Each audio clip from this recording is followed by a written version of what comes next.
इथे हा मी दोडका घेतलेला आहे।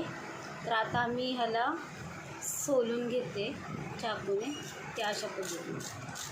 तर अशा पद्धतीने मी हा सोलून घेतलेला आहे। तर आता मी याला कापून घेते।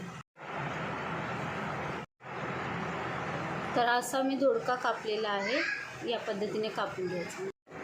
इथे अर्धा किलो दोडका घेतलेला आहे, अर्धी वाटी शेंगदाण्याचा कूट, अद्रक लसूण कोथिंबीरची पेस्ट घेतलेली आहे, कढीपत्ता, 1 चमचा मीठ, 1 चमचा काळा मसाला, 1 चमचा हळद, 1 चमचा लाल तिखट, 2 मीडियम साईजचे टोमॅटो बारीक कापून घेतलेले आहे, 1 मीडियम साईजचा कांदा बारीक चिरून घेतलेला आहे।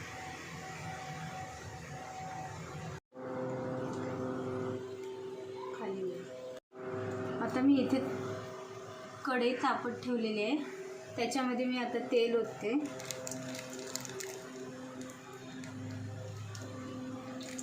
तर 2 चमचे मी तेल घातलेलं आहे। आता हे गरम झालेलं आहे, त्याच्यामध्ये मी कढीपत्ता टाकते।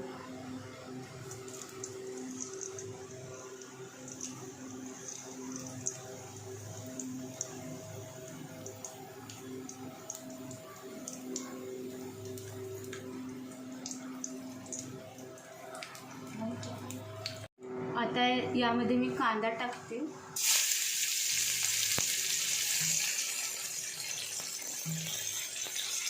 हा कांदा आता चांगला भाजून घेऊया।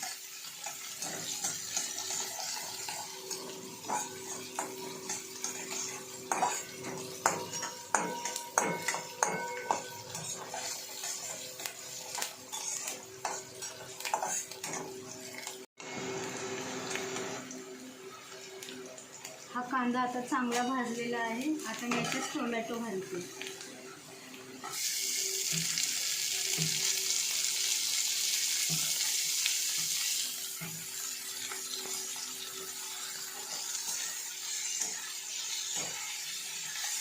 आता इथे टोमॅटो चांगले भाजले आहेत, तर या स्टेजला आपण अद्रक कोथिंबीर आणि लसूणची जी पेस्ट केली आहे ती टाकूया।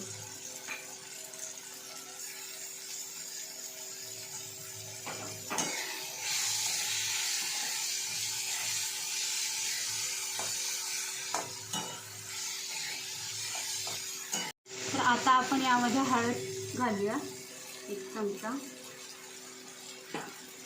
1 चमचा लाल तिखट,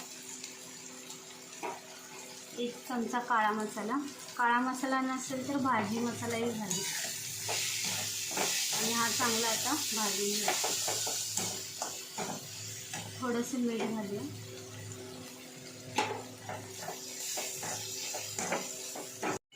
तर मसाला आता चांगला भाजलेला आहे, तेल सुटलेलं आहे। तर आता आपण त्यामध्ये दोडका घालूया।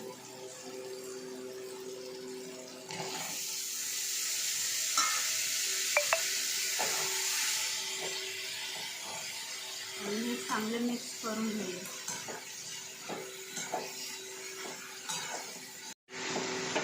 तर आता भाजी मिक्स करून घेतली। आता थोडंसं पाणी घालूया 1 वाटी, आणि हे मिक्स करून झाकून ठेवूया मीडियम गॅसवर।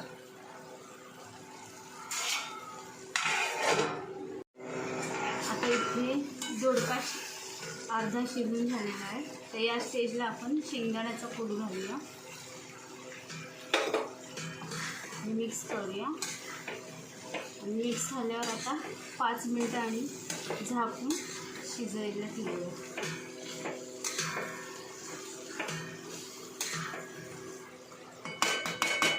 आणखी 5 मिनिटं झाकून ठेवते। तर आता ही आपली भाजी रेडी झालेली आहे, ही पूर्ण शिजलेली आहे। तर अशा पद्धतीने ही दोडक्याची भाजी नक्की ट्राय करा, आणि कशी झाली तेही सांगा। तर आता भेटूया पुढच्या व्हिडिओमध्ये, तोपर्यंत बाय।